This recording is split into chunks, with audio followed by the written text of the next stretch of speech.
ओम जगदम्बिकाय नमः। ओम नमश्चंडिकाय। देवी ने कहा, सुंदर कटिभाग से शोभा पाने वाली इंद्रप्रिय, अपना अभिलषित वर मांगो।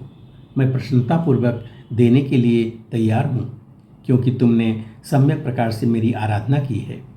तुम्हें वर देने के लिए ही मेरा यहाँ आना हुआ है। मैं सुगमतापूर्वक किसी के सामने प्रकट नहीं होती हूँ। अनंत कोटि जन्मों के पुण्य संचय होने पर ही प्राणी मेरे दर्शन का अधिकारी होता है। उस समय इंद्राणी भगवती जगदम्बा के सामने हाथ जोड़े खड़ी थीं। देवी की आज्ञा देने पर अत्यंत प्रसन्न होकर विराजने वाली उन परमेश्वरी से इंद्राणी ने कहा, माता, पति देव का दर्शन मुझे परम दुर्लभ हो गया है। मैं उसी को प्राप्त करना चाहती हूँ।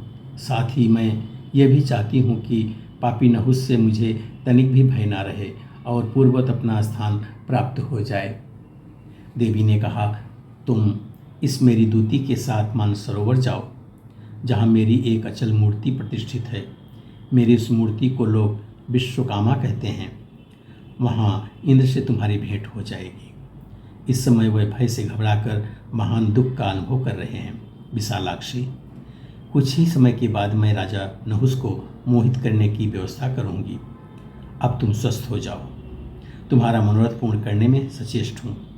मेरे प्रयास से मोहित हुआ राजा नहुस तुरंत ही इंद्रासन से च्युत हो जाएगा। व्यासी कहते हैं, राजन, तदनंतर भगवती जगदम्बा की एक दूती इंद्राणी को साथ लेकर तुरंत उनके पतिदेव के पास पहुँच गए। सची ने पतिदेव का साक्षात्कार किया। भगवती परमेश्वरी का यह विग्रह भी उन्हें दृष्टिगोचर हुआ। उस समय वहीं इंद्राज छिपकर कालक्षेप कर रहे थे। इंद्राणी के मन में बहुत दिनों से पतिदेव के दर्शन की लालसा लगी हुई थी। अभीष्ट कार्य सिद्ध हो गया। इससे वे प्रसन्नता से गदगद हो गई। व्यास जी कहते हैं, राजन, विशाल नेत्रों वाली इंद्राणी का हृदय चिंता से भरा था। ऐसी अपनी प्राण प्रिया को सामने उपस्थित देखकर इंद्र आश्चर्य प्रकट करते हुए उनसे कहने लगे, प्रिय, तुम यहाँ कैसे आ गई? मैं यहाँ हूँ, यह रहस्य तुम्हें कैसे मालूम हो गया?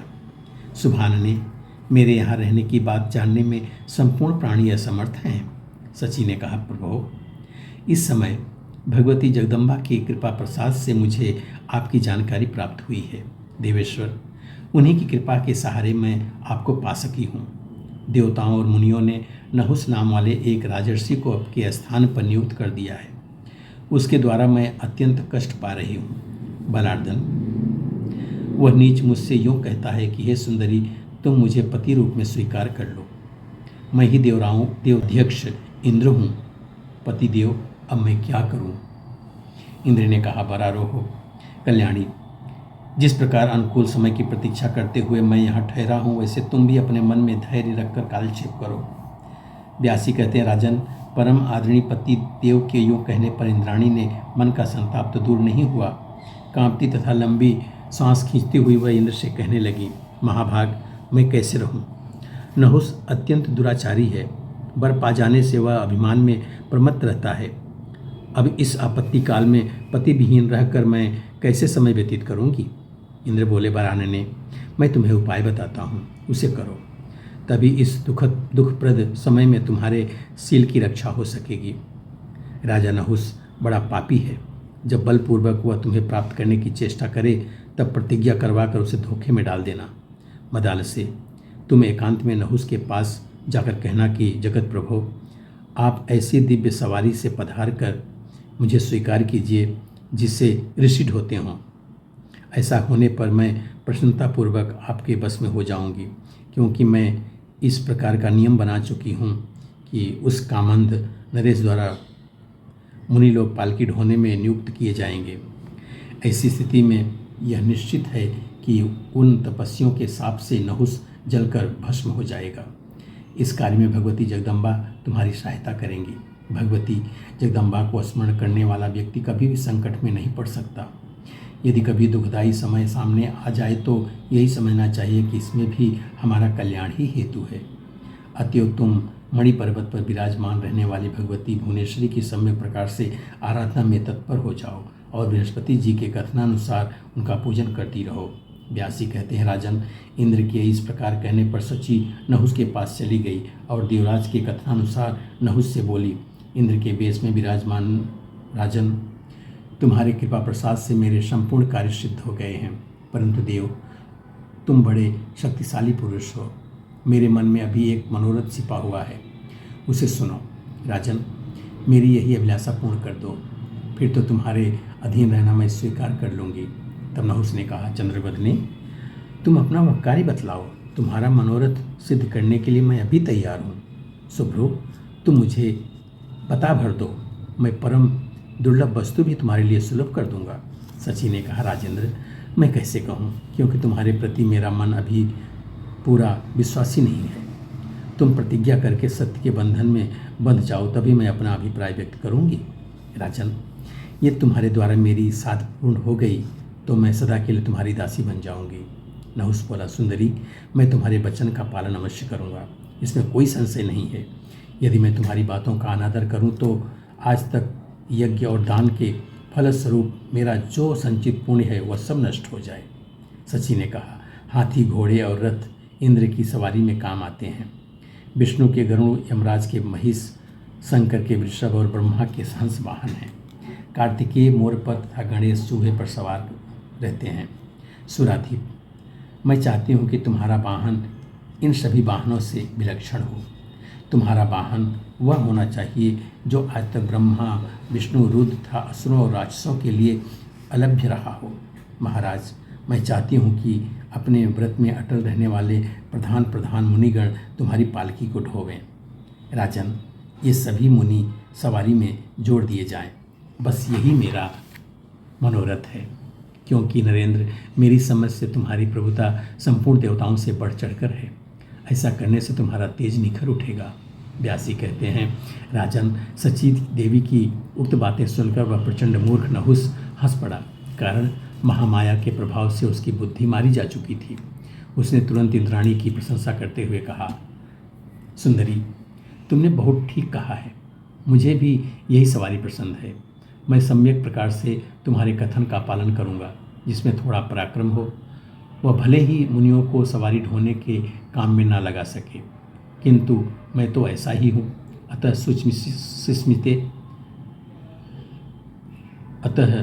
सुचिस्मृते मैं इसी सवारी पर चढ़कर तुम्हारे पास आऊँगा। मुझ में तपस्या का अपार बल है। मैं त्रिलोकी भर में सबसे अधिक सामर्थ्य रखता हूँ। मेरे विषय की यह जानकारी प्राप्त हो जाने पर संपूर्ण देवता तथा सप्तऋषिगण मेरी प्रशंसा करेंगे। व्यासी कहते हैं, राजन, इस प्रकार वार्तालाप करने के पश्चात उस परम संतुष्ट नहुस ने सची को अपने स्थान पर जाने की आज्ञा दे दी। वह कामांध हो रहा था। उसने समस्त मुनियों को बुलाकर उनके सामने अपनी बात रख दी। नहुस ने कहा, विप्रों, अब इंद्र कहलाने का सौभाग्य मुझे प्राप्त है। मेरे पास सारी शक्तियाँ हैं। इस अवसर पर आप लोग प्रसन्नतापूर्वक मेरे कार्य साधन में तत्पर हो जाएं। इंद्र का आसन मुझे मिल चुका है, परंतु इंद्राणी अभी मेरे पास नहीं आ सकी। उसके आने का क्या साधन है, इस विषय में पूछने पर उन्होंने प्रेम पूर्वक मुझसे कहा, देवेंद्र, मुनिगण जिस सवारी को चलावें उस पर चढ़कर आप मुझे पाने के लिए पधारिए।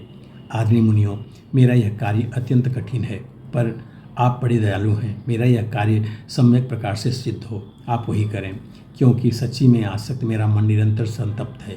इस अवसर पर मेरे परम आश्रय केवल आप ही लोग ही हैं। अतः इस महान कार्य को संपन्न करने की अवश्य कृपा करें। राजन, उन श्रेष्ठ मुनियों ने, ऋषियों ने अगस्त्य जी सबसे प्रमुख थे।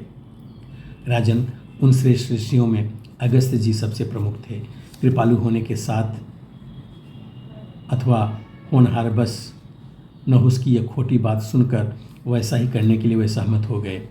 जब उन तत्वदर्शी मुनियों ने सची में आसक्त हुए उस नरेश की बात स्वीकार कर ली, तब तो उसके हर्ष की सीमा नहीं रही। वह तुरंत एक परम मनोहर पालकी बनाकर बैठा और दिव्य मुनियों को उसे ढोने के लिए नियुक्त करके सर्प अर्थात चलो चलो यूँ कहने लगा। उस समय कामातुर हो जाने से नहुस की बुद्धि मारी जा चुकी थी। उसने अगस्त्य जी के मस्तक पर अपने पैर से वार किया। लोपामुद्रा के प्राणपति अगस्त्य जी परम श्रेष्ठ तपस्वी माने जाते हैं। वातापी नामक राक्षस उनका भक्ष्य बन चुका था। एक बार वे समुद्र को पी गए थे। पापी नहुस ने ऐसे सुयोग्य अगस्त्य जी पर कोड़े से भी चोट पहुंचा दी। इंद्राणी के चिंतन में अत्यंत व्याकुल उस नरेश के मुख से मुनियों के प्रति सर्प सर्प अर्थात चलो चलो यही शब्द बार बार निकल रहे थे।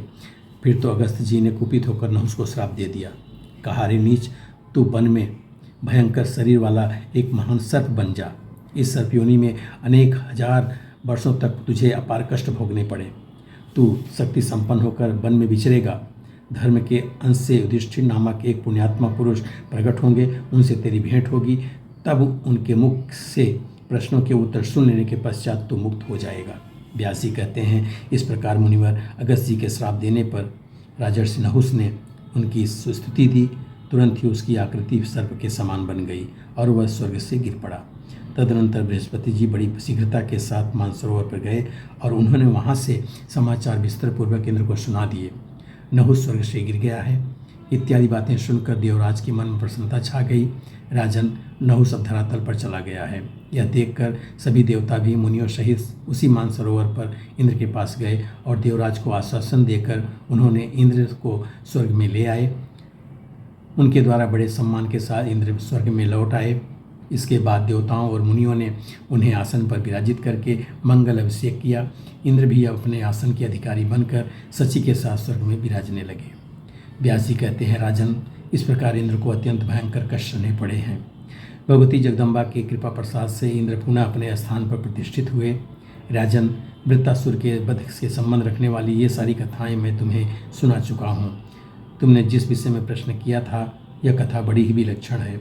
जो जैसा कर्म करता है उसके सामने वैसे ही फल आते हैं, क्योंकि अपने किए हुए शुभ अथवा अशुभ कर्म का फल भोगना प्राणियों के लिए अनिवार्य है, इसे कोई नहीं टाल सकता है।